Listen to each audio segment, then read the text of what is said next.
प्रेम कसं व्हावं सद्गुरूंवर. प्रेम सद्गुरु मेरा सुरमा करे शब्द की चोट, मारे गोला प्रेम का हरे भरम की कोट. गुरुवर प्रेम कसं असावं ही सुंदर जोडी आहे निळोबराय आणि तुकोबराय. सुंदर जोडी. नाही तर आजकालचे गुरु शिष्य पाहिले की भीऊच वाटतं माणसाला. तू मेरा चेला मैं तेरा गुर, तू चाहे तर चाहे मर. लोभी गुरु और कपटी चेला होय नरक में ठेलम ठेला. आणि काही काहीला तर गुरुच नाही. आपला संप्रदाय गुरु करायला शिकवतो. म्हणून मी नेहमी सांगत असते ज्याला गुरु नाही ते गुरु करतं मांजरासारखं. जगात नाही गुरु करण्यासारखा दिसला निदान माऊलींना तरी श्री गुरु सारिखा असता पाठीराका, इतराचा लेखा कोण करी. ते सद्गुरु सत्य गुरु राये कृपा मज केली हे आहे. ख्याती ऐकली, ख्यातीन एवढं प्रेम जडलं की मला तुकोबरायांची भेट घ्यायची आहे. चरित्र आपल्यापासून लांब नाही आहे, मला फक्त त्याच्यावर प्रकाश टाकायचा आहे. माहिती आपल्या सर्वांना ते. आणि शोध घेत घेत घेत घेत निघाले. लोकांनी सांगितलं वेडा झाला हा निळा. अरे जो वैकुंठाला गेला त्याला भेटायचं म्हणतोय. आजपर्यंत वैकुंठाला गेलेल्या व्यक्तीला कुणी भेटलंय का? जे वैकुंठाला गेले ते कुठे भेटतात का? पण ज्यानं निस्सीम संकल्प केला, संकल्पात फार मोठी ताकद आहे बरं. रोज एखाद्या रोपट्याला पाणी टाका, ते कधी कधी जळून जातं. पण एखादं रोपट असा संकल्प करतं की ते दगडातून सुद्धा उगतं, त्याला काही गरज लागत नाही. तुम्ही बघा काही काही भिंतीवर रोपटे उगालेले आहेत. याला संकल्प, दृढ संकल्प शक्ती म्हणतात. निळोबरायांनी दृढ संकल्प शक्ती आजमावली. अनुष्ठान केलं, अनुष्ठान माईच्या तीरावर. आणि एवढा अनुष्ठान की कंठावरुद्ध झाला. एवढी साधना आणि तोंडामध्ये एकच नाव, ज्याच्या नावाने यम थरथर कापतो त्याचं नावाचा गजर चालू केला. तुकाराम तुकाराम नाम घेतला कापे, नाम घेतला कापे, नाम घेतला कापे. तुकाराम तुकाराम नाम घेतला कापे, नाम घेतला कापे, नाम घेतला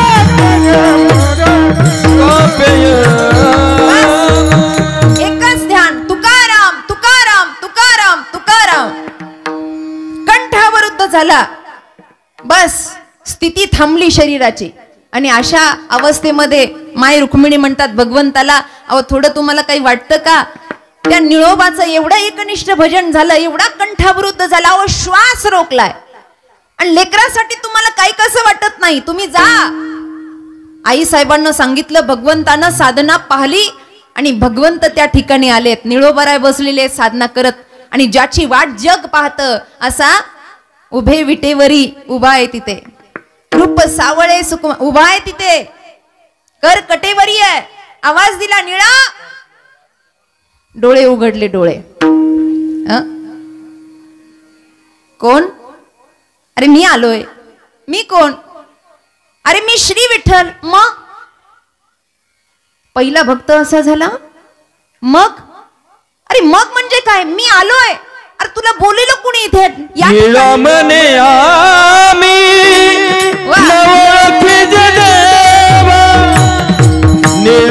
तुला कोण ओळखतं बाबा? मी तुकाराम महाराजांचा दावा. प्रार्थिल्या तुझं लागी येथे बोलाविले कुणी. प्रार्थिल्या वाचून आलासी का? तुझं नाव तुकाराम आहे का? मग तू आलाच कसं काय? देवाला एवढं बोलण्याचं धैर्य साधारण व्यक्तिमत्वामध्ये नाही आहे. कळतं का? भगवंताला खजील झालं. भगवंताला मी कशाला आलो बुवा इथे? आणि मग भगवंत निळोबरायांच्या समोर आव्हान करतात. ठीक आहे, तुझ्या सद्गुरूंची प्राप्ती होईल. तुकोबांना सांगितलं, तुकोबाराय जावं लागतंय आता उपदेश करायला, जावं लागतंय आता दर्शन द्यायला. एवढं सामर्थ्य की वैकुंठाला गेलेल्या तुकोबरायला धरणीवर आणण्याचं सामर्थ्य महाराष्ट्राच्या संतांमध्ये आहे. एवढी दिव्य ज्योत इथे प्रगटलेली आहे. उपदेश असा कुणीही कुणाला कसा करायचा तेवढा अधिकार पाहिजे. आधी केले मग सांगितले. आधी उपासना केली, आधी सोडलं, मग लोकांना सांगितलं सोडा. नाथांकडे एक बाई आपल्या बाळाला घेऊन गेली आणि म्हणली, बाबा तुमचं सगळं गाव तुमच्या पाया पडतंय. सगळं गाव तुमच्या पाया पडतं. माझा मुलगा फार गुळ खातो, त्याला समजावून सांगा बरं. नाथ म्हणले ताई 2-3 दिवसानं या ना. का हो? म्हणले या, मी सांगतो 2-3 दिवसानंतर. 2-4 दिवसानंतर ती स्त्री पुन्हा आली आणि म्हटली बाबा तुम्ही म्हणले होते 2-3 दिवसानं समजावून सांगतो, आता बाळ माझं समोर आहे, सांगा बरं. नाथबाबांनी जवळ घेतलं, डोक्यावरून हात फिरवला. अरे बाळा, कोणती गोष्ट अति करू नये, अति केली की त्याची माती होते. गुळ जास्त खाऊ नये बरं का, हा शरीराला उष्णतादायक आहे. बाई म्हणली एवढं लेक्चर द्यायचं होतं तर त्या दिवशीच द्यायचं होतं.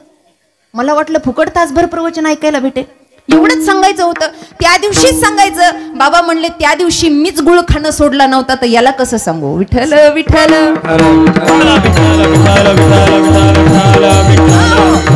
संत अगोदर उपासना करतात, अगोदर त्याग करतात वासनेचा, विकारांचा, साधनेमध्ये परिपक्व होतात आणि मग जगाला उपदेश करतात.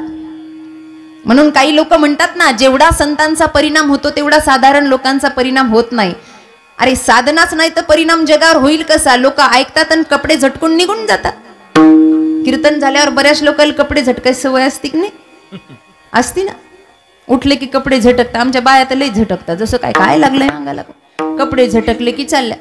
मी आपलं एकदा सहज विचारलं का म्हणलं कपडे का झटकतात, ते म्हणले घरचं झालं थोडं व्याह्याने धाडलं गोड, घरी काय कमी आहे म्हणून तुमचे विचार घेऊन जायचे, हे तुमचे तुम्हालाच मंडपात राहू द्या. कळलंय का? ये इथेच सोडून द्यायचं. म्हणून जगावर परिणामच होत नाही, कारण घेऊन जायला शिदोरी तशी परिपक्व नाहीये. महाराजांनी बोलावण समोर तशी क्रांती घडावी आणि मेलेलं मूल कीर्तनात जिवंत व्हावं. हात बाळापोटी माहेरी गेलं, बाळापोटी माहेरी गेलं, बाळापोटी माहेरी गेलं, बाळापोटी माहेरी गेलं. मेले माणूस जित उठविले, मेले माणूस जित उठविले.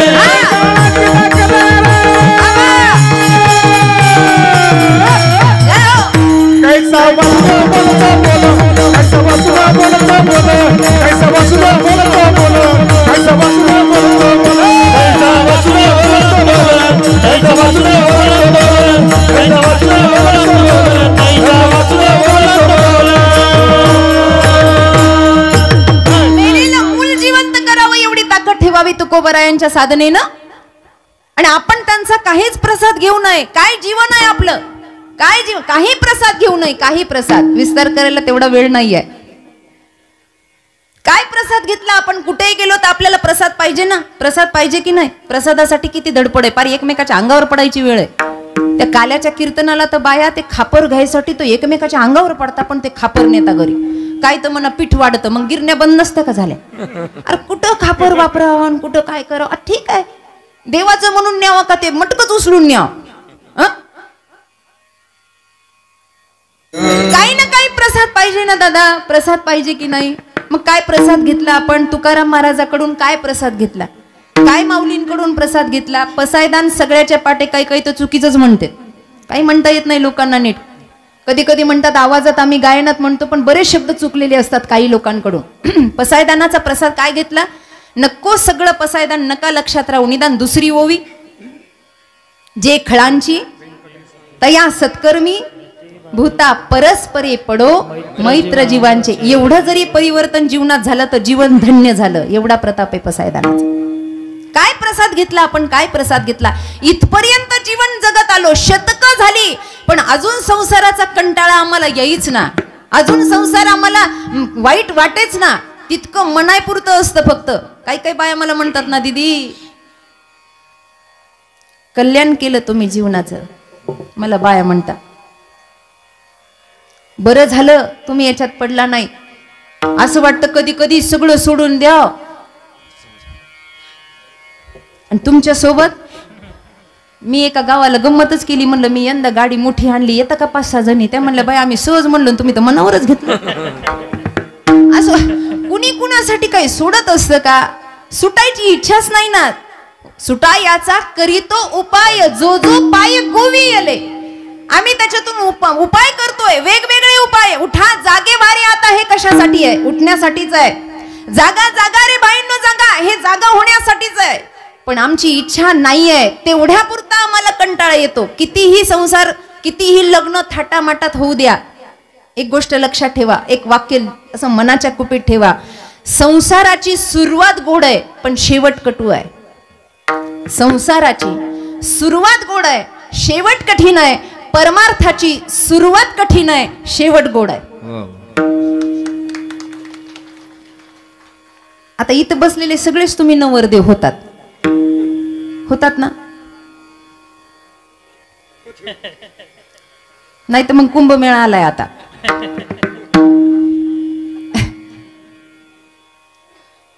काय तो नवरदेव बुटा सहित मारुतीच्या मंदिरामध्ये देव आहे ना तो. आणि मग ते एवढं रुबाबात चालतं की बस त्याला वाटतं आज कोणाच्या बापाला व्हायचं नाही एवढी संधी आहे. आणि त्याच रुबाब करणाऱ्याला फक्त एकाच वर्षानं विचारावं ते म्हणतं काही नाही काही खरं नाही जे ते बरं आहे. झाकली मोठ 1.25 लाखाची कशाला उगाच. आमच्या बाया तर फार अवघड आहे फार. पण ह्या इतके आगाऊ आहे. नवऱ्याचे आणि बायकोचे जर भांडणं झाले आमच्यासारखा एखादा महाराज जर मध्ये पडला तर 5 मिनिटं यांचं ऐकून घ्यायचं. आणि 5व्या मिनिटाला जर आपण म्हणलं ना का हो दादा एवढा कशाला त्रास देता तुम्हाला देवानं बुद्धी दिली अशा 4 गोष्टी जर सांगायला लागलो ना ही आमच्या तोंडाकडे पातीन म्हणते जाऊ द्या महाराज नका बोलू तसा पप्याचा बाप बरा आहे. म्हणजे यांनाच आवडत नाही. संसारात कंटाळाच अजून येईना. प्रसाद काय घेतला. एवढे वर्ष झाले एवढे शतक झाले माऊळींचा हरिपाठ अजून शिळा होत नाही. माय ज्ञानेश्वरी अजून जुनी होत नाही.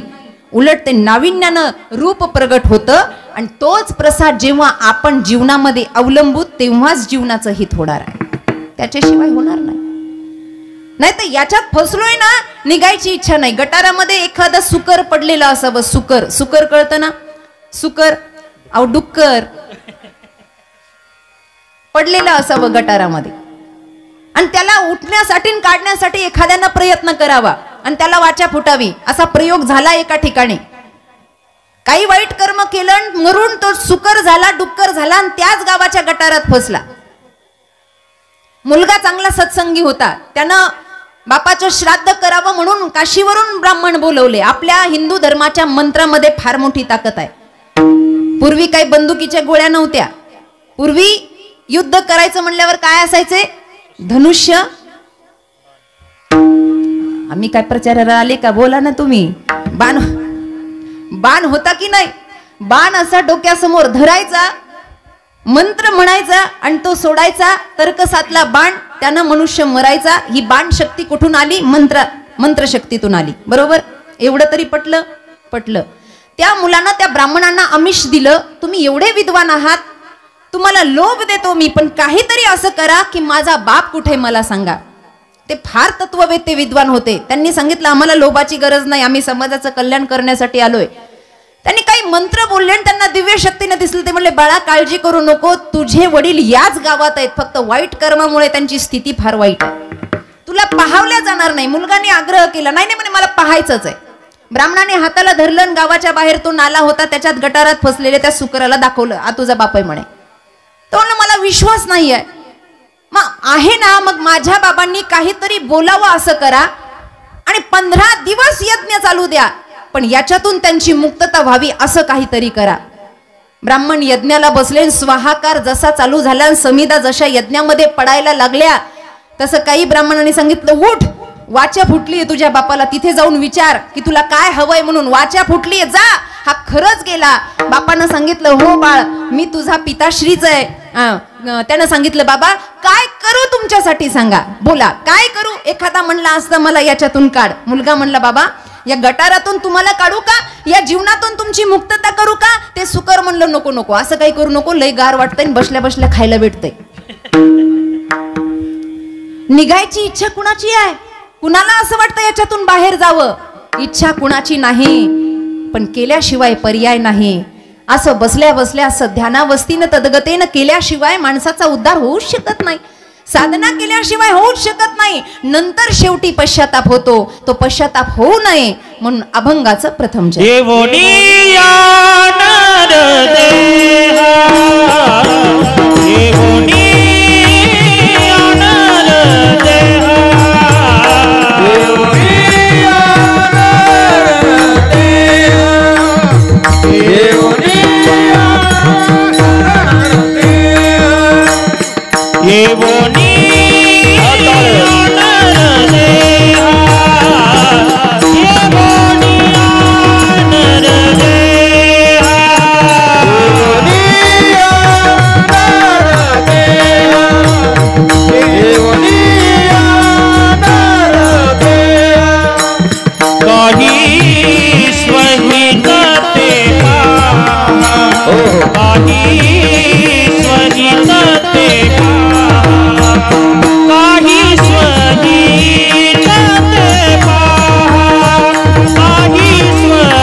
इथे आलोय ना आपण, येऊन या नरदेहा. बरं हा नरदेह तरी आम्हाला कळलाय काय, मिळालाय.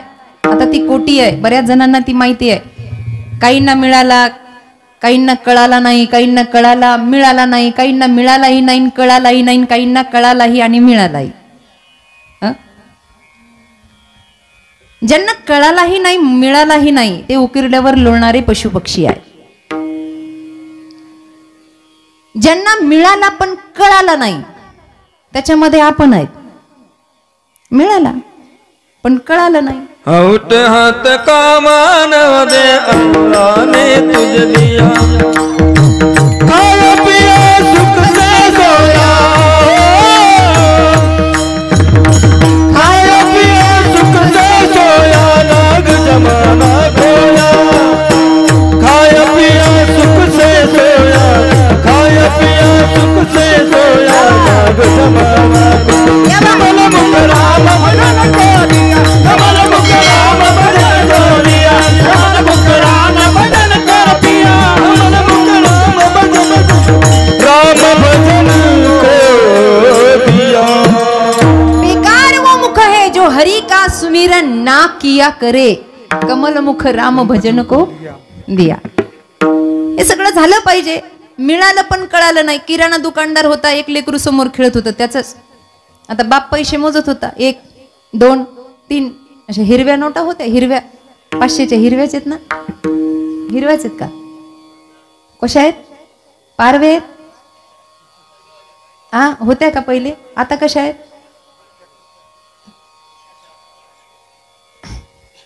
कोणाच्या खिशात असले तर काढून तरी पहा कसा कलर आहे.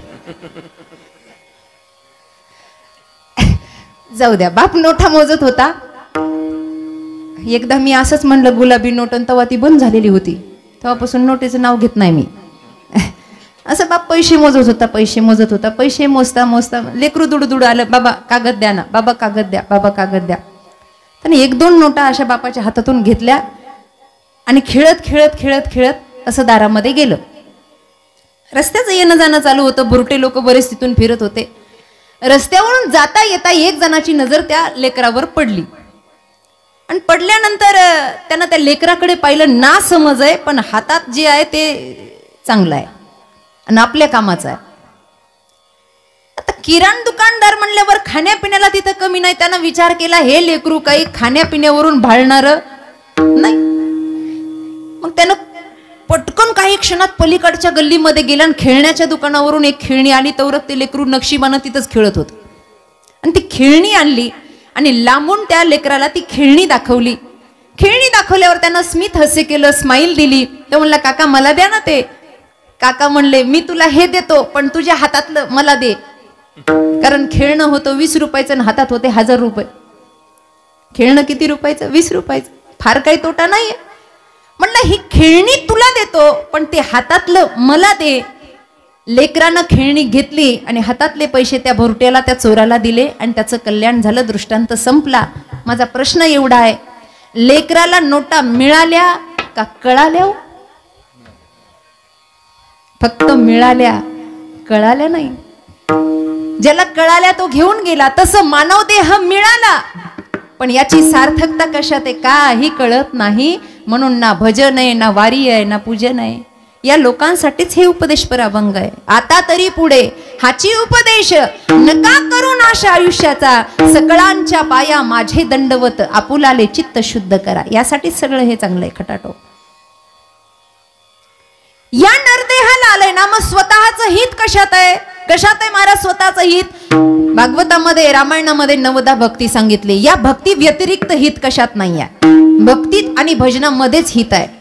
मग श्रवणम कीर्तनम यस्य स्मरणम पादसेवनम अर्चनम वंदनम दास्य सख्य आत्मनिवेदनम, यापैकी कोणती तरी एक भक्ती करा. जरुरी नाही की माळ घेऊन देवघराजवळच बसावं. आता थोडं स्पष्ट बोलते, वेगळा अर्थ घेऊ नका. जरुरी नाही की भजन पूजनासाठी आम्हाला वेळच नाही आहे. चालता फिरता भजन करा. नामच एवढं पवित्र आहे की ते कुठे जरी घेतलं तर ती जागा पवित्र होऊन जाते. एवढी नामामध्ये ताकद आहे. शेतामध्ये बसलात, काही लोक हे बघा, ज्यांना आळस आलाय ना ते म्हणतात आमच्याकडून काही होत नाही. अरे तुला करायचं नाही ते सांग ना बाबा, कशाला म्हणतो आमच्याकडून होत नाही? करायला गेलं तर सगळं होतं. जरुरी नाही माळाचा मणकाच फिरवा म्हणून. जिथे बसलो तिथे रामकृष्ण हरी रामकृष्ण. शेतात बसा, ऑफिस मध्ये बसा, शाळेत बसा, ज्या क्षेत्रात तुम्ही असाल, राजकारणात सभेमध्ये बसलात, म्हणा ना रामकृष्ण हरी. काय हरकत आहे, काय अडचण आहे? हित ते करावे देवाचे चिंतन, हित ते करावे देवाचे चिंतन, हित ते करावे देवाचे चिंतन, हित ते करावे देवाचे चिंतन. करणीय मना कृत भावे, करणीय कृत भावे, हित ते देवाचे चिंतन, हित ते करावे देवाचे चिंतन. देवाचे आम्हाला सुख भावे, हित ते करावे देवाचे चिंतन, हित ते करावे देवाचे चिंतन. आपलं हित करून घ्यायचं, देवाचं चिंतन करायचं. ऐका, काय हरकत आहे या तोंडानं रिकामी बडबड केल्यापेक्षा, जगाचा बायोडोटा गोळा केल्यापेक्षा. हे बघा, एक गोष्ट लक्षात ठेवा, संसारिकानं कधीतरी मुक व्हावं, व्यर्थ गलबला करू नका. काय सांगितलं हे? ग्रहस्थ्यांनी मुक व्हावं आणि साधूंनी बोलकं व्हावं. ज्या दिवशी ग्रहस्थी मुका होतो तेव्हा सुख येतं, आणि ज्या दिवशी साधू बोलका होतो त्या दिवशी माय ज्ञानेश्वरी सारखा ग्रंथ घडतो. आपल्याला तो प्रसाद पाहिजे ना, तुकोबरायांचा गाथा पाहिजे ना. त्यांनी बोलकं व्हावं आणि आपण मुक होऊन अंतर्ध्यानी व्हावं आणि भगवंताचा नाम जप करावा. ज्यांना नामाची आवड आहे त्यांनी नाम जप करावं. स्वतःचं हित कशा कशामध्ये आहे? एक तर देशाची सेवा करावी, अनाथांची सेवा करावी, गो सेवा करावी, साधू गो ब्राह्मणांची सेवा करावी. जरुरी नाही माळ जपतोय आणि दुसऱ्याला धन देत नाही, काय उपयोग त्याच्या माळ जपण्याचा? त्यापेक्षा गोरगरिबांची सेवा करतोय, घरामध्ये पंक्ती चालू आहे. काही काही लोकांना मोठेपणा दाखवायची फार सवय आहे. थोडंसं विषयांतर होईल पण बोलते. मोठेपणा दाखवायची फार सवय आहे. घ्या ना घ्या ना, माझा हात मोडता का, इथून उपाशी जाता का, त्याला उलटे होतात, नंतर एवढं खाऊ घालतोय. अरे पण रोडवर कोणीतरी उपाशी बसलेला आहे, त्याच्या पोटामध्ये अन्न द्या ना. ही सुद्धा भगवंताची सेवा आहे, त्याने सुद्धा माणसाचं हितच होत आहे. दोन गोष्टीसाठी देह पडावा, एक तर माऊली माऊली म्हणत देह पडावा, नाही तर देशाची सेवा करता करता रणांगणात आपला देह पडावा. निदान एवढं तरी या भारताच्या भूमीत व्हावं. देह जावा अथवा राव पांडुरंगी दृढ भावो, जोडी आना कोटे पंढरीनाथ. देह जावा अथवा राव पांडुरंगी दृढ भावो, चरणाला जोडी करवता आना कोटे पंढरी भावो. देह जाओ अथवा राहो, बस आम्हाला हे करायचंय. छत्रपती शिवाजी महाराजांचा आदर्श घ्या, शंभू राजांचा आदर्श. काहीतरी करा, कुछ काम करके जाना. दुनिया से जाने वाले कुछ काम करके जाना, दुनिया से जाने वाले जाते हैं रोज लाखों बेकार खाने वाले. काहीतरी करून जावं. मेरी जान जाए वतन के लिए, बहे खून मेरा चमन के लिए, बहे खून मेरा चमन के लिए, चमन के लिए. मेरी जान के वतन के लिए, मेरी जान है वतन के लिए, वतन के लिए. काहीतरी करावं, काहीतरीच करू नये, काहीतरी करावं. लोक म्हणतात काही करण्यासाठी, भजन करण्यासाठी अजून बाकी आहे. बाकी काहीच नाही आहे, सगळं झालेलं आहे. बाकी काही आहे का टाळकरी? बाकी काही आहे का? बाकी काही नाही, सगळं झालेलं आहे. लोक म्हणतात बाकी आहे. काय बाकी आहे? फक्त जीव जायचं बाकी आहे, बाकी काहीच बाकी नाही आहे. सगळं तयार आहे, सगळं. तुमचं गाव कोणतं आहे? नळवाडी. नळवाडीत असं कधी झालं का की माणूस मेला? मरू नये पण मेला, आणि मेल्यानंतर कापड दुकानवाल्याला किंवा त्या सुदगिरीला एखाद्यानं फोन केला, ओ साहेब आमच्या गावातला माणूस मेला, हो पांढरा कपडा तयार आहे का? मग त्यानं म्हणावं नाही हो, पांढरा कपडा तयार करायला 15 दिवस लागतील, तोपर्यंत शेव तसंच ठेवता का? असं कधी झालं का? झालं का? पांढरा कपडा तयारच आहे, फक्त जीव जायचा बाकी आहे. पांढरा कपडा गुंडाळायला तयार आहे, उधळायला गुलाल तयार आहे, गळ्यात घालायला फुलाच्या माळा तयार आहेत, रडायला घरचे तयार आहेत, वाट लावायला गावचे तयार आहेत. फक्त तू मर. अरे बाकी काय आहे जीवनामध्ये? काही नाही. म्हणजे त्यांना बसल्या बसल्या भजन करणं जमत नाही का? काहीतरी करा ना बाबा. असं जीवन व्यर्थ गमवणं नाही. मग काय? श्रवण करा. 9व्या अध्यायाची पहिली ओवी आहे, तरी अवधान ऐकिले दीजे, मग सर्व सुखासी पात्र होईजे. हे प्रत्युज्ञोत्तर माझे उघड ऐका. नाही फार अवघड जमत नाही. गीता वाचता येत, ज्ञानेश्वरी. कीर्तनाला गेल्यावर तर कीर्तन ऐकावं का नाही? पण दहाव्यात बसलं का कावळ्याकडे लक्ष, कीर्तनात बसलं का चपलाकडे लक्ष. नवी आणली नेतक काय कोणी, काय काय तर एवढे विचित्र. या कोपऱ्यात एक चप्पल तर त्या कोपऱ्यात एक चप्पल, म्हणजे चोराला चोरता यावं नाही. एवढे बाप माणसं आहेत काही काही. श्रवण करायला बसल्यावर श्रवणाचे, आता ओघात आलं म्हणून भागवतातलं काही वर्णन सांगते श्रवणाचं. काही काही श्रोते कसे आहेत, काही प्रकार सांगितले श्रवण करण्याचे. त्यामध्ये एक हंस श्रोता आहे, एक मीन श्रोता आहे, एक उष्ट्र श्रोता आहे, एक वृक श्रोता आहे, एक सरोता आहे. असे काही श्रोत्याचे प्रकार आहेत. आता हंस श्रोता, ऐकल्यानं कल्याण होतं. राजा परीक्षितानं काहीच केलं नाही, फक्त ऐकलं. श्रवणे परीक्षित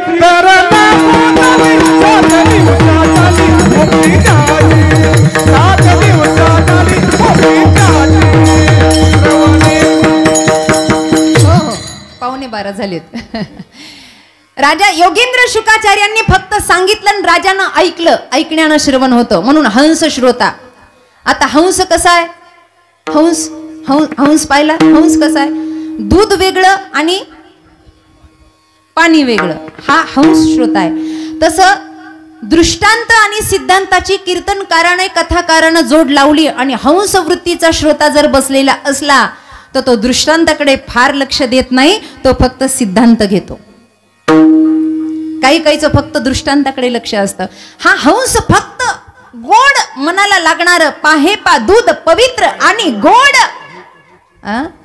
जे त्वचेच्या पदराआड असतं, गोचिड ज्याला कधीही ग्रहण करत नाही. पण हंस मात्र फक्त दूध घेतो, पाणी बाजूला काढून टाकतो. हा हंस श्रोता आहे कीर्तनात बसलेला. दुसरा आहे मीन श्रोता. मीन पासा, मासा जसा पाण्यामध्ये आहे, पाण्यामध्ये मासा झोप घेतो, जावे त्याच्या वंशा तेव्हा कळे. ते त्याच्यातल्या त्याच्यातच मग्न असतं. तसं मीन श्रोता जर कीर्तनात बसला तर तो एवढा तल्लीन असतो, एवढा तल्लीन असतो, एवढा तल्लीन. आता 8-10 दिवसापूर्वी घडलेला दृष्टांत आहे. कीर्तनात बसले 2 जण अशा समोर. आता ओळखीचे माणसं असल्यावर मला चेष्टा मस्करी करायची सवय. समोर बसलेले, आपलं माझं लक्ष चाललं. ते शेजारचं त्याच्या अंगावर एवढं पडत होतं झोपेत, एवढ्या डुकल्या घेत होतं का डायरेक्ट अंगावर पडायचं. आता मला हसू यायचं, पण कीर्तनात हसावं कसं? स्त्री म्हणून एक मर्यादा आहे, कुठे कसंही वागता येत नाही. समोरचा व्यक्ती त्याच्या अंगावर पडायचा. त्यानं एकदा सहन केलं, 2दा सहन केलं, 3दा सहन केलं. माझ्या देखत चालू कीर्तनात त्याच्या टाळक्यात मारली त्यानं.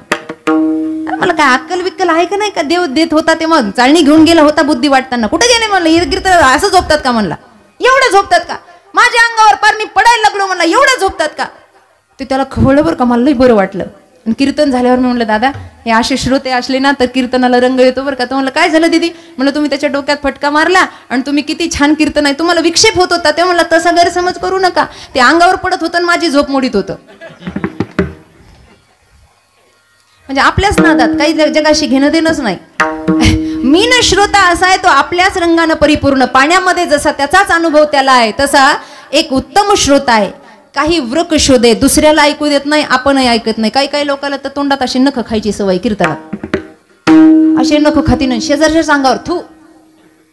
तो पाहुणा आहे का रावळा आहे काही पाहणार नाही. काही उष्ट्र श्रोत आहेत, उंटासारखे. उंट असा उंच आहे आणि तो जात असताना त्याला हिरवा पाला कधीच दिसत नाही, त्याला दिसतात काटे. तसे काही उंट श्रोते, उंट वृत्तीचे श्रोते आहेत, ते फक्त दृष्टांताकडेच लक्ष देतात. सिद्धांत त्यांना कधी पटतच नाही. विठ्ठल विठ्ठल. मग श्रवण करा. श्रवणानं माणसाचं कल्याण होतं. चिंतन करा. श्रवणम कीर्तनम यस्य. कीर्तन म्हणजे भगवंताचा गुणानुवाद करा. श्रवणम कीर्तनम यस्य स्मरणम. आपण काय ऐकलं काय पाहिलं याचं स्मरण करा. देवघरामध्ये गेलो, देवळामध्ये गेलो, ज्या देवाला पाहिलं त्याला पुन्हा पुन्हा पाहत राहणं याला स्मरण असं म्हणतात. स्मरण करा. श्रवणम कीर्तनम स्मरणम यस्य पाद सेवनम. भगवंताची अर्चना करा, आरती करा.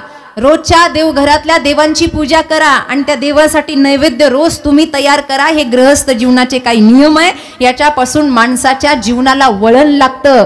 एवढं जरी झालं नाही तर निदान एक घडी आधी मै पुण्यात तुलसी संगत साधू की हरे कोटी अपराध. यापैकी काही घडलं नाही तर सहज बोलणे हितोपदेश. ज्यांच्या बोलण्यानं माणसाचं कल्याण होतं अशा ज्ञानोबा तुकोबांच्या विचारात तरी माणसानं राहावं. कारण का येवोनिया नरदेहा काही स्वहित ते पहा. स्वतःचं हित करून घ्यायचंय. आणि जर याच देहामध्ये असून स्वतःचं हित कळलं नाही तर काय होतं दुसरं नाही तरी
हे मनाला लागण्यासारखं आहे. नाही तरी व्यर्थ जन्म. आद्यगुरु शंकराचार्यांचं या प्रमाणाला लागणारं एक अष्टक आहे. शरीरम स्वरूपम तथा वा कलत्रम यशश्चारु चित्रम धनम मेरुतुल्यम मनश्चेन लग्नं प्रभोरम त्रिपद्मे ततः किं ततः किं ततः किं ततः किं. षडंगादि वेदो मुखे शास्त्र विद्या. षडंगादि वेदो मुखे शास्त्र विद्या कवित्वादि गद्यम सुपद्यम करोति. मनश्चेन लग्नं प्रभोरम त्रिपद्मे ततः किं ततः किं ततः किं ततः किं. याचा अर्थ असा होतो, नाही तरी व्यर्थ जन्म. शरीर कितीही सौंदर्यवान असू द्या, ऐका, कितीही सौंदर्यवान असू द्या, मेरू पर्वता समान धन असू द्या, पण आद्यगुरु शंकराचार्य म्हणतात जर मन भगवत चरणी तदाकार नसेल तर ततः किम म्हणजे धिक्कार आहे त्या जीवनाचा. षडंगादि वेदो मुखे शास्त्र विद्या. वेद पुराण मुखदगत आहेत, उपनिषद मुखदगत आहेत. उलटेही गाता येतात, सुलटेही गाता येतात, गद्यानंही गाता येतात, पद्यानंही गाता येतात. षडंगादि वेदो मुखे शास्त्र विद्या. कवित्वादी गद्यम सुपद्यम करोती, पण मनश्चेन लग्नम, मनश्चेन, माझ्याकडे लक्ष द्या, मनश्चेन लग्नम प्रभोरम घ्रिपद्मे ततः किम ततः किम ततः किम. जर मन लागत नसेल तर या सगळ्या गोष्टींचा अधिकार आहे. याच्यावर माऊलींची ओवी आहे, माझी या भक्ती वीण जळोते जियाले पण अगा पृथ्वीवरी पाषाण नसती काही. आणि यावरच नाथांचा अभंग आहे, भक्ती वीण पशु कशासी वाढला सटवीने नेला कैसानी. पुढचं फार अवघड आहे, आता सांगत नाही. विठ्ठल विठ्ठल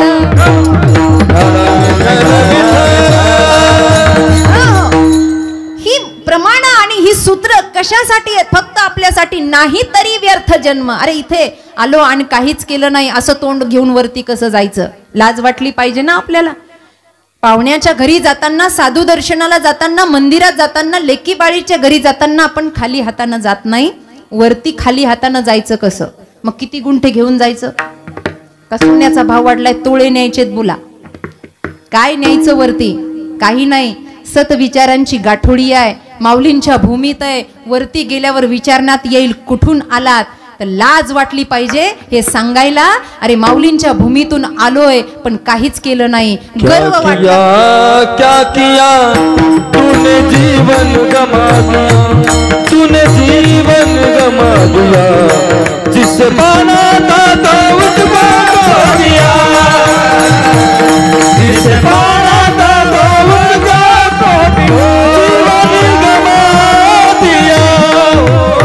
काहीच केलं नाही, काहीच. काहीतरी करावं या भूमीसाठी. भूमी पवित्र आहे. एक प्रसंग सांगून जाते. 12:15 पर्यंत मला सेवा आटोपती घ्यायची आहे. संकेत आलाय, ऐका. संकेत असाच आलाय महाराज, ऐका. एक प्रसंग आहे, आवडला तर सगळ्याच क्षेत्रातल्या माणसांसाठी हा प्रसंग आहे. राजकारणातली काही भावंड बसली आहेत, समाजकारणातली बसली आहेत, काही आदर्श शिक्षक आहेत, काही व्यापारी आहेत. आपण सगळ्यांसाठीच एक छोटासा दृष्टांत आहे. सांगू का? सांगू ना? हा, ऐका, इकडे लक्ष द्या फक्त. प्रसंग रामायणातला आहे.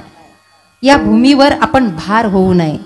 संपूर्ण अभंग माझा आज सुटेल की नाही सुटेल मला माहित नाही. जेवढा मला बोलता येईल तेवढं मी बोलते. रावण मरायच्या वेळेला, मरायच्या प्रसंगाचा हा अनुभव आहे. बाण लागला नाभी कुंडामध्ये, बर का पुरुष मंडळी इकडे बघा. बाण लागला आणि रावण खाली पडला. लक्षपूर्वक ऐका. रावण जसा खाली पडला, माता भगिनींनो ऐका, फार महत्वाचं सांगते आहे, ऐका. रावण खाली पडला, प्राण तळमळायला लागला. नियम असा होता, भगवंताचं दर्शन झाल्याशिवाय जीव जाणार नाही. भगवंतांनी जसं वचन, मी दर्शन देणार, असं ठरलेलं होतं. तो प्रसंग अध्यात्म रामायणातला फार मोठा आहे, ऐका. काही वेळ बाकी राहिला आणि काही सैनिकांनी जाऊन पटकन निरोप दिला मंदोदरी मातोश्रींना. आई साहेब म्हणले, वेळ थोडा राहिलाय, काही बोलायचं असेल तर बोलून घ्या. आयुष्यभर मंदोदरी समजावून सांगत होती पण त्याला कळालं नाही. शेवटी मंदोदरी माता त्या भूमीवर आल्या. प्रभू रामचंद्र हे दुःख सहन होत नाही, कारण एका सीतेमुळे सगळ्या स्त्रिया, बऱ्याच स्त्रिया विधवा झालेल्या होत्या. प्रभू रामचंद्र एका बाजूला जाऊन, एका कोपऱ्यात जाऊन अश्रू गाळत होते, रडत होते. अंगावरचा पितांबर हातात घेऊन डोळे पुसत होते. पितांबर ओला झालेला होता. प्रसंग फार महत्वाचा, ऐका. मंदोदरी माता जेव्हा रावणाच्या जवळ आल्या तेव्हा रावण जिवंत होता. आणि आई साहेबांनी रावणाला विचारलं, का हो, काय केलीत अवस्था? काही पटतंय तुमच्या मनाला? ही तुमची अवस्था का झाली आणि काय केलंय तुम्ही? कळतं तुम्हाला तुम्ही कोण होतात? अहो, सौंदर्याच्या बाबतीमध्ये तुम्ही कमी नाही.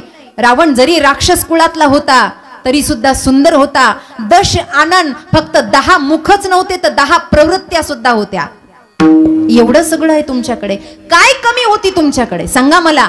सौंदर्याच्या बाबतीत कमी नाही, संपत्तीच्या बाबतीमध्ये तुम्ही कमी नाही. काशा पितळाची सोडा, सोन्या नाण्याची घरं लंकेमध्ये आहेत, कशानं तुम्ही कमी नाही. कुबेराला तुम्ही कंगाल केलं, काय कमी आहे तुमच्याकडे? रावणाची टाप नाहीये, बायकोच्या डोळ्यात डोळे घालवायची चूक झाली आहे. रावण खाली पाहतोय. ऐका, मंदोदरी मातोश्री म्हणतात, धनानं तुम्ही कमी नाही, मानानं तुम्ही कमी नाही, आणि बळानं अहो काय शक्ती होती तुमच्यामध्ये. तुम्ही पाय आदळला तर कैलास पर्वताला घाम फुटला, डगमगू लागला. जेव्हा तांडव स्तोत्र रावणाने म्हणलं, जटाटवी गलत जल प्रवाह पावितस्थले, जटाटवी गलत जल प्रवाह पावितस्थले, गले वलम गलम पिना भुजंग तुंग मालिका. पुढचं म्हणत नाही, एवढं म्हणलं पाय आदळला, डगमगायला लागला. काय शक्ती कमी होती तुमच्याकडे. नवग्रहाला सगळे घाबरतात. अशा नवग्रहातला सगळ्यात भयानक ग्रह शनी मागे लागला की घाम फुटतो. त्या शनीला टाचे खाली तुम्ही रगडलत. काय कमी होती तुमच्याकडे. आणि एवढं सगळं असताना एका बाईसाठी तुम्ही हे सगळं पणाला लावलं. एका बाईसाठी, एका स्त्रीसाठी तुम्ही हे सगळं पणाला लावलं. मंदोदरी माता बोलतेय आणि बोलत बोलत त्यांना आठवण झाली आणि त्या पुढे निघाल्या. वानर सैनिकांनी रस्ता अडवला. कहां जा रही हैं आप. बोले मुझे उनसे मिलना है. किनसे. जिन्होंने मेरे पति को अभी बाण मार दिया, उनसे मुझे मिलना है. वानर सैनिक हुशार होते. जाऊ द्या म्हणे, जाऊ द्या. हळूहळू दबक्या पावल्यानं सीता मातोश्री तिकडे निघाल्या. आणि निघाल्यावर एका कोपऱ्यामध्ये प्रभू रामचंद्र डसडस रडतायत, अश्रू गाळतायत. पितांबर ओला झाला, अंग उघडं होतं. अंगावरचा पितांबर काढून घेतला होता, अंग उघडं होतं. दबक्या पावलानं मातोश्री हळूहळू जवळ गेल्या आणि जवळ गेल्याबरोबर थांबल्या. भगवंताला चाहूल लागली. कुणीतरी आलं, तिरक्या नजरेनं पाहिलं. कुणीतरी परस्त्री उभी आहे. पटकन मांडीवरचा पितांबर घेतला, झटकला आणि अंग झाकून घेतलं. मंदोदरी माता तिथेच थांबल्या. रामचंद्राने विचारलं, कौन हो आप. बोले मैं वही अभागी हूं जिसके पति को अभी आपने बाण मार दिया. मैं वही अभागी नारी मंदोदरी हूं. बोलो देवी जी क्या बात करनी है, काय बोलायचंय तुम्हाला, जरा पुढे या. मंदोदरी माता म्हणते, आता मला काहीच बोलायचं नाही. माझं बोलणं थांबलं. मला फक्त पाहायचं होतं. जे मी पाहिलं ते पाहिलं, पण या भूमीला मी साष्टांग नमन करते. रामचंद्राने विचारलं का. तेव्हा मंदोदरी मातोश्रींचं उत्तर ऐका. एक माझा पती बाईसाठी सगळं पणाला लावतो आणि एक तुम्ही आहात की परस्त्रीची सावली सुद्धा सहन करत नाही. असा राम या भारत भूमीला मिळाला, याचा मला गर्व वाटतो. याचा मला गर्व वाटतो. ही राम भूमी आहे, ही छत्रपती शिवाजी महाराजांची भूमी आहे. आणि इथे येऊन जर काही केलं नाही तर व्यर्थ जन्म होणार नाही काय आपला. काय नेणार आहेत आपण सोबत, काय येणार आहे आपल्या सोबत. काही नाही, दमडी सुद्धा नाही. कच्चं अन्न बांधतात ना त्या तिरडीला. कच्चं अन्न बांधतात की नाही, बांधतात की नाही. हे ऐकून घेत जा. जिवंत आहे तोवरक. मेल्यावर आपण जर डोकावून पाहायला गेलो तर चौघ पळून जाते खांदेकरी. आणि ते पाहायला मिळत नसतं मेल्यावर. ते कच्चं अन्न बांधतात ना. अमान राम नाम सत्य म्हणता म्हणता ते कच्चं अन्न असतं, ते सुद्धा आपल्या सोबत येत नाही. सोन्याचा मणी तोंडात घालतात, येत नाही. काय येतं. आपण सगळे अनुभवी बसलेले आहात. मी आपलं लेकरू आहे. मग एवढं सगळं जर आपल्या मनाला पटतं, कळतं, वळत का नाही. का अनादिकालाची ही संसाराची निद्रा आपल्याला लागली आहे. का आपण याच्यातून जागा होत नाही. का आपला डोळा उघडत नाही. पाळण्यात एकडा डोळा उघडला, पण संसार निद्रेत असे माणसं झोपलेत की काही काहीचे अजूनही डोळे उघडलेले नाहीयेत, अजूनही उघडायला तयार नाहीयेत. का का का ही घटना. कारण आम्ही त्या पात्रतेचे नाही आहेत. इथे येऊन जर ते आम्ही अपात्र राहिलो तर नाही तरी व्यर्थ जन्म. चिंतित असे विषय काम. फक्त विषयाचं सेवन. माझ्याकडे लक्ष द्या. हो द्या तिकडं काय व्हायचं तर आपल्याला काही घेणं देणं नाही. आपल्याला वेळेवर खायला भेटलं ते बस झालं. चिंतित असे विषय काम. पशु पक्षी विषयाचं चिंतन करणार त्यांचं काम आहे. त्यांना संसार नाही. काय काय कुत्र्या मांजरांना पिलं होत नाही का. आपल्याला मुलं होतात त्याचं साखरपान वाटायचं, एवढं काय कौतुक आहे. वेगळं काय करतो आपण, काय करतो वेगळं. असंही पशु पक्ष्यांसारखं जीवन आहे आपलं. तुम्ही बघा, मनुष्य देह, या मनुष्य देहाला सगळ्या उपाध्या पशु पक्ष्याच्या आहेत. सगळ्या उपाध्या. उदाहरण म्हणून सांगेल, एखादा मनुष्य जर चालायला लागला असा रुबाबामध्ये तर आपणच काय म्हणतो, काय वाघासारखा चलतो किंवा काय सिंहासारखा रुबाब आहे हो याचा. एखादी स्त्री गोड गायन करायला लागली, आपण काय म्हणतो, काय कोकिळेसारखा आवाज आहे. आणि एखाद्याला स्वर ताल नसल, लोक म्हणतात काय कावळ्यासारखं काव काव करताय. विनाकारण कोणी बडबड करतो, माणूस आहे पण लोक काय म्हणतात, त्याला सवयच आहे कुत्र्यासारखी भुंकायची. 10 वाजेपर्यंत झोपेतून उठत नाही. आई बाप म्हणतात गाढवासारखं लोळतय. दिवसभर खात, लोक म्हणतात बकरी सारखं चरतय. दिसायला माणूस आहे, उपमा कुणाच्या आहे. डोळे चांगले आहेत, वा काय मृगनयनी आहे. गाय गजकामिनी आहे, गाय गजकर्ण आहे, या सगळ्या उपाध्या पशु पक्ष्यांच्या आहे. मग माणसाचं माणसाजवळ आहे काय? अरे माणसाजवळ एकच आहे, त्याचं शुद्ध मन, त्याची शुद्ध बुद्धी, जी परमात्मा चरणी त्याला विलीन करून घेता येते, एवढंच आहे. आणि ती विलीन केली तरच या जीवनाची प्राप्तता आहे, सार्थकता आहे. आणि ती विलीन करून घेण्याचं माध्यम वारकरी संप्रदायात एकच आहे. विठोबा रखुमाई,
शाबाश शाबाश शाबाश शाबाश. हे असं बोललं पाहिजे, उठलं पाहिजे, काहीतरी तेज आलं पाहिजे. निळोबराय म्हणतात, पशु विषय सेवेती तया परी तुझी स्थिती, निळा मने व्यर्थ गेला, प्राणी भूमी भार झाला. आज आईचं पुण्यस्मरण आहे. बऱ्याच लोकांना असं वाटतं की आईवर बोलावं. मी बऱ्याच माझ्या कीर्तनात प्रवचनात सांगते, आई बापावर बोलणं मला नाही जमत. कारण ज्यांनी सेवा केली, जसं नाथांचं आपण प्रकरण ऐकलं गुळाचं, ज्यांनी सेवा केली त्यांनी बोलावं आई बापावर. आम्ही घर सोडून तुमच्यासाठी बाहेर आलोय, 20-20 वर्ष झाले घरी जायला नाही, आईला पाहिलं नाही, काय आई बापावर बोलावं. पण मला जेवढं कळतं, जेवढं माझ्या गुरु महाराजांनी सांगितलं, आपण ओळखता श्री स्वामी सागरानंद सरस्वती महाराज, त्यांच्या सानिध्यात आमचं जीवन घडलं. आमच्यासाठी तेच आमचे आई बाप आहेत. 102 वयापर्यंत जगले. अण्णांना माहिती आहे, नवरात्रामध्ये कीर्तन होतं, स्वामीजींची शेवटची वेळ होती, दिवाळीमध्ये स्वामीजींनी देह ठेवला, त्यांच्याजवळ आम्ही राहिलो, वाढलो. आमचे बाबा तर लहानपणी गेले, म्हणून फार विस्तार करत नाही या सगळ्या गोष्टींचा.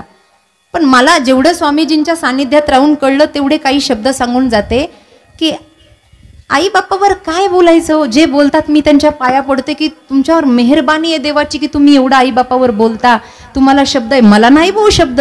त्यांनी मला एकदा कुणीतरी विचारलं, असं का तुम्ही म्हणता, तर मी त्यांना सरळ सांगितलं, आई म्हणजे समुद्र आहे आणि बाप म्हणजे आकाश आहे. कधी आकाशाला कोणता येत नाही आणि समुद्राला बंदिस्त करता येत नाही. काय बोलायचं आई बापावर, काय बोलायचं. आणि आपण बोलून बोलून तोंडाला फेस आला तरी काय त्यांचे ऋण फिटणार आहे का. अरे वेड्यांनो, शेवटपर्यंत काही काही लोक अभिमानानं सांगता मी आईला सांभाळतो, मी बापाला सांभाळतो. हा गैरसमज असला तर आजच काढून टाका. कितीही पैसा असला आणि किती नोकर चाकर लावले तर आपण आई बापाला सांभाळत नाही, शेवटच्या श्वासापर्यंत ते आपल्याला सांभाळतात. हे त्यांचे उपकार आहेत आपल्यावर. ते आपल्याला सांभाळतात, ते आपलं लक्ष ठेवतात. राजकारणात असो, समाजकारणात असो, महाराज असो, इथं जेवढे वयोवृद्ध बसलेले आहेत त्यांना विचारा, त्यांच्या मुलांकडे त्यांचं किती लक्ष आहे. जुना काळ सांगते किती लक्ष आहे. आई आई आई आई आई.